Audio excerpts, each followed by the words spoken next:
అందరూ మహానుభావులు అందరికీ వందనములు.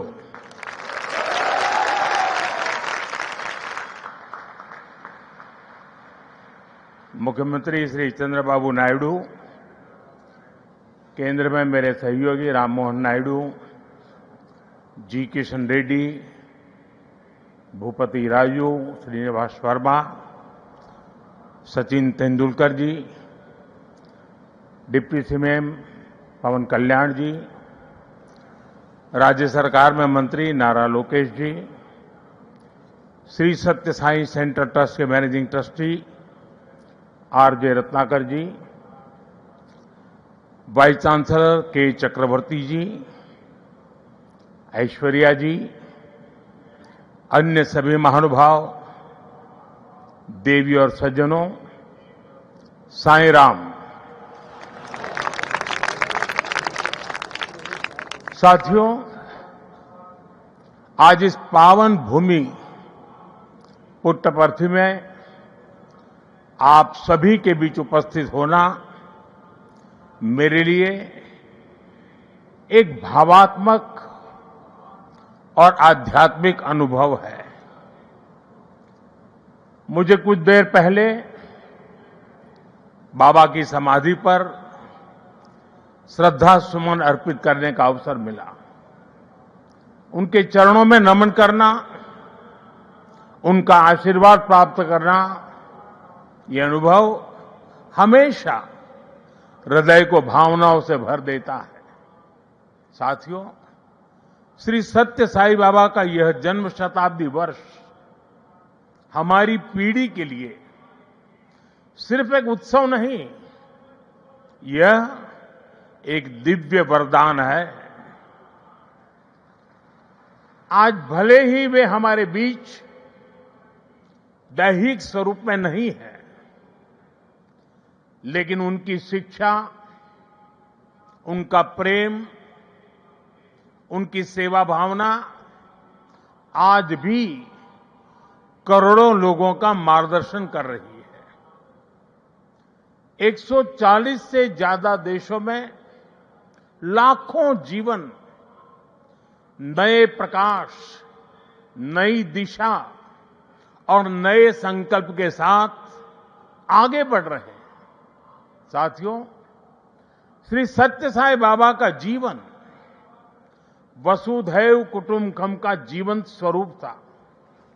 इसलिए उनका ये बर्थ सेंटेनरी वर्ष हमारे लिए यूनिवर्सल लव, पीस और सर्विस का महापर्व बन गया है। हमारी सरकार का सौभाग्य है कि आज इस अवसर पर 100 रुपये का स्मृति सिक्का और डाक टिकट भी जारी किया गया है। इस सिक्के और डाक टिकट में उनके सेवा कार्यों का प्रतिबिंब है। मैं इस शुभ अवसर पर दुनिया भर में फैले सभी श्रद्धालुओं, साथी सेवकों और बाबा के भक्तों को हृदय से बधाई और शुभकामनाएं देता हूं। Friends, the central value of Indian civilisation is seva और service. All our diverse spiritual and philosophical traditions ultimately lead to this one ideal. Whether one walks the path of bhakti, jnana or karma, each is connected to seva.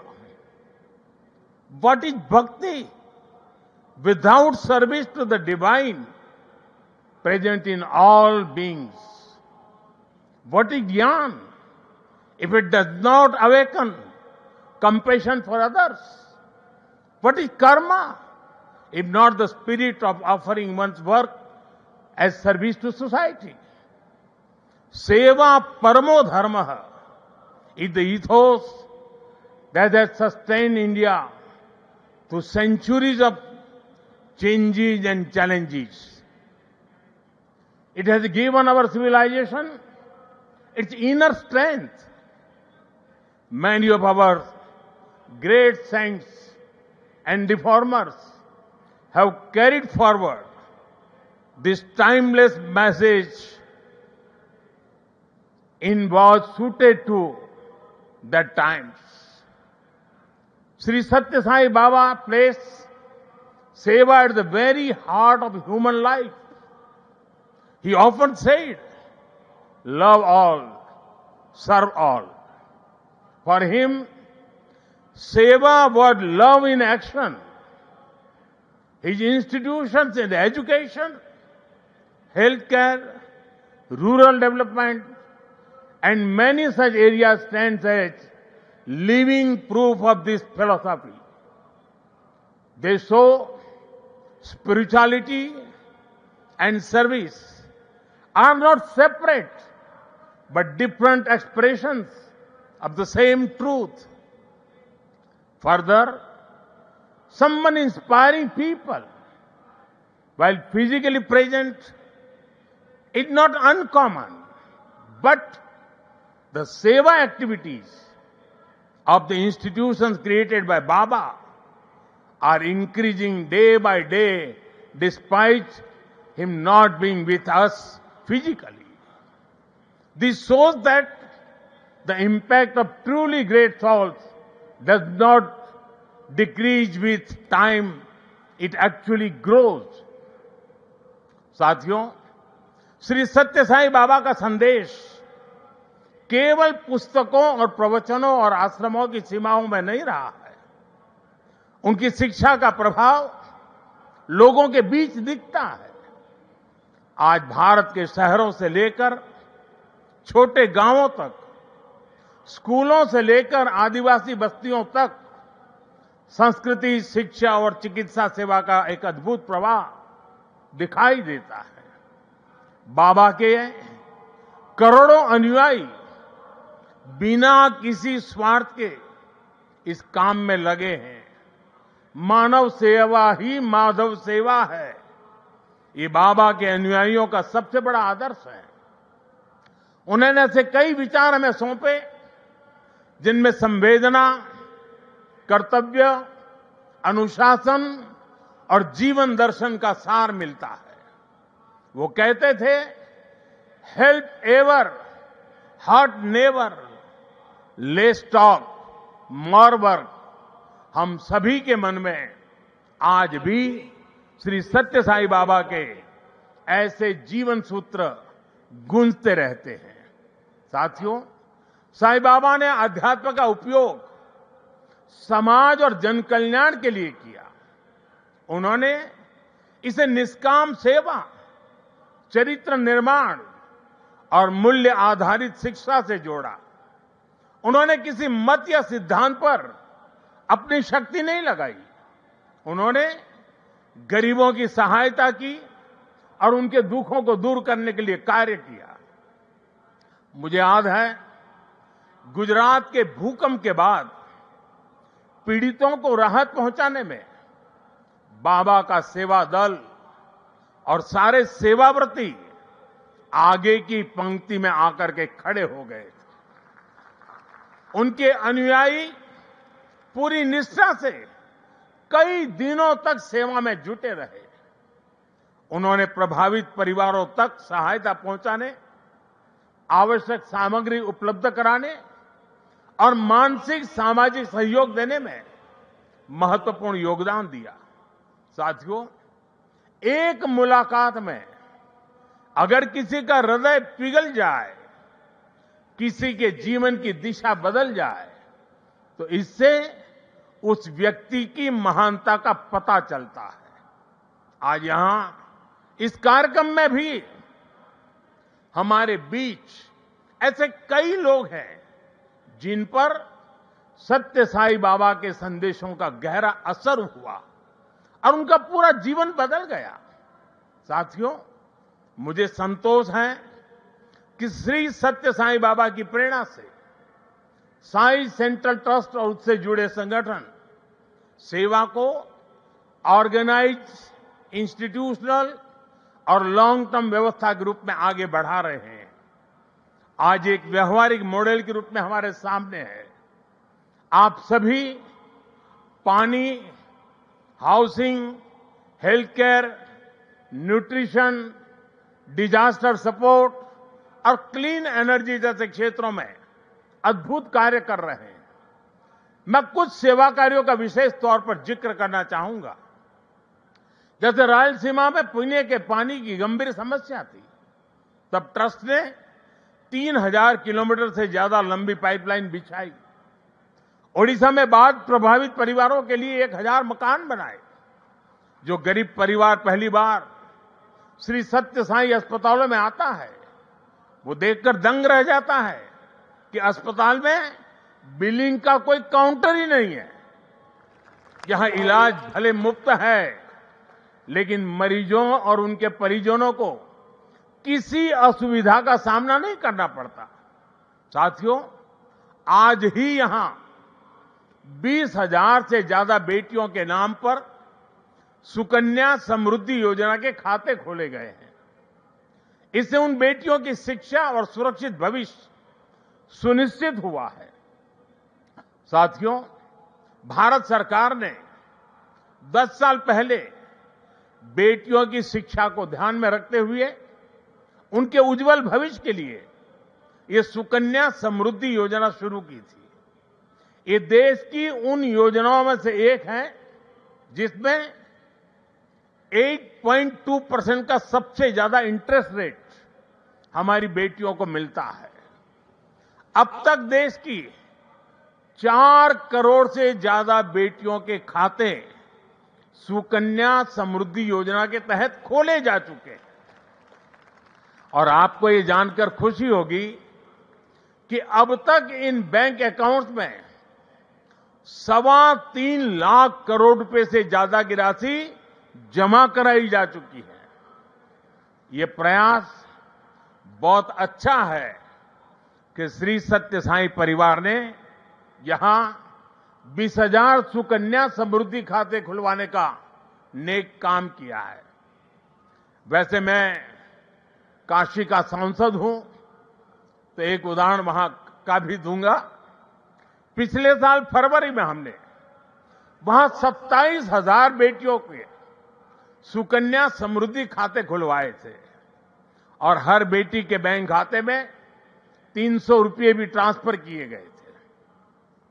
बेटियों की education और बेहतर भविष्य में सुकन्या समृद्धि योजना बड़ी भूमिका निभा रही है।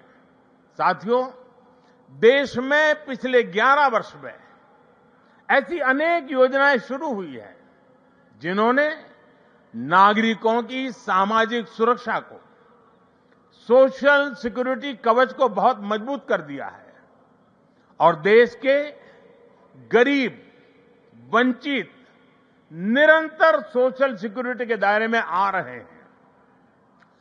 2014 में देश में 25 करोड़ लोग ही सोशल सिक्योरिटी के दायरे में थे। आज मैं बड़े संतोष के साथ कहता हूं और बाबा के चरणों में बैठकर के कहता हूं, आज ये संख्या करीब करीब 100 करोड़ तक पहुंच चुकी है। भारत की गरीब कल्याण की योजनाओं की, सोशल सिक्योरिटी देने वाली योजनाओं की विदेशों तक सभी इंटरनेशनल फोरम में चर्चा हो रही है। साथियों, आज ही यहां मुझे गोदान के कार्यक्रम में सहभागी होने का भी अवसर मिला है। ट्रस्ट द्वारा 100 गायें गरीब किसान परिवारों को दी जा रही है। हमारी परंपरा में गौ माता को जीवन, समृद्धि और करुणा का प्रतीक माना गया है। ये गायें इन परिवारों की आर्थिक, पोषण संबंधी और सामाजिक स्थिरता में सहायक होगी। साथियों, गौ माता के संरक्षण से समृद्धि का संदेश देश विदेश के कोने कोने में दिखता है। कुछ वर्ष पहले राष्ट्रीय गोकुल मिशन के तहत वाराणसी में 480 से ज्यादा गीर गायें वितरित की थी। और मेरा एक नियम था कि जो पहली बछड़ी होती थी वो मैं वापस लेता था और दूसरे परिवार को देता था। आज वाराणसी में गीर गायों और बछड़ों की संख्या लगभग 1700 हो गई है। और वहां हमने जो एक परंपरा शुरू की है, जो गाय वहां वितरित की गई है, उनसे पैदा हुआ मादा बछिया को दूसरे इलाके के किसानों को मुफ्त दिया जाता है। इसलिए इन गायों की संख्या भी बढ़ रही है। मुझे याद है 60-8 साल पहले अफ्रीका में रवांडा की यात्रा के दौरान मैं एक गांव में वहां गया था और वहां भारत की 200 गीर गायें भेंट की थी। और ये दान देने वाली परंपरा वहां भी है। वहां गिरिंका नाम की प्रथा है, जिसका अर्थ है मे यू हैव अ काऊ। इसमें गाय से पैदा होने वाली पहली मादा बछिया को पड़ोसी परिवार को दान देता होता है।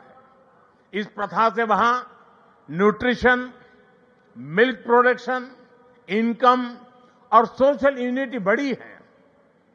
साथियों, ब्राजील ने भी भारत की गीर और कांकरे नस्लों को अपनाकर उन्हें आधुनिक तकनीक और वैज्ञानिक प्रबंधन के साथ आगे बढ़ाया है और आज वे बेहतर डेयरी परफॉर्मर्स का स्रोत बन गई है। ये सभी उदाहरण बताते हैं कि जब परंपरा, करुणा और वैज्ञानिक सोच एक साथ चलती है तो गाय आस्था के साथ ही सशक्तिकरण, पोषण और आर्थिक प्रगति का साधन बन जाती है। और मुझे खुशी है कि आप इस परंपरा को यहां बहुत नेक नियत के साथ आगे बढ़ा रहे हैं। साथियों, आज देश कर्तव्य काल की भावना के साथ विकसित भारत की दिशा में आगे बढ़ रहा है। इस लक्ष्य को पाने के लिए नागरिक भागीदारी आवश्यक है और इसमें सत्य साईं बाबा का ये जन्म शताब्दी वर्ष हमारी बड़ी प्रेरणा है। मेरा आग्रह है कि इस वर्ष हम विशेष तौर पर वोकल फॉर लोकल के मंत्र को मजबूत करने का संकल्प लें। विकसित भारत बनाने के लिए हमें लोकल इकोनॉमी को बढ़ावा देना ही होगा। हमें याद रखना है, जब हम स्थानीय उत्पाद खरीदते हैं तो हम एक परिवार, एक छोटे उद्यम और स्थानीय सप्लाई चेन को सीधे सशक्त बनाते हैं। इसी से आत्मनिर्भर भारत का रास्ता भी तैयार होता है। साथियों, आप सभी श्री सत्य साईं बाबा की प्रेरणा के साथ राष्ट्र निर्माण में अपना निरंतर योगदान दे रहे हैं। इस पावन भूमि में वाकई एक अद्भुत शक्ति है। यहां आने वाले हर व्यक्ति की वाणी में करुणा, विचारों में शांति और कर्म में सेवा का भाव दिखने लगता है। मुझे विश्वास है, जहां भी अभाव या पीड़ा दिखाई देगी, वहां आप इसी तरह एक आशा, एक प्रकाश बनकर खड़े होंगे। इसी भावना के साथ मैं सत्य साईं परिवार, सभी संस्थानों, सभी सेवा दल के सेवाव्रती और देश दुनिया से जुड़े सभी श्रद्धालुओं को प्रेम, शांति और सेवा के इस यज्ञ को आगे बढ़ाने के लिए हृदय से शुभकामनाएं देता हूं। बहुत बहुत धन्यवाद। साईं राम।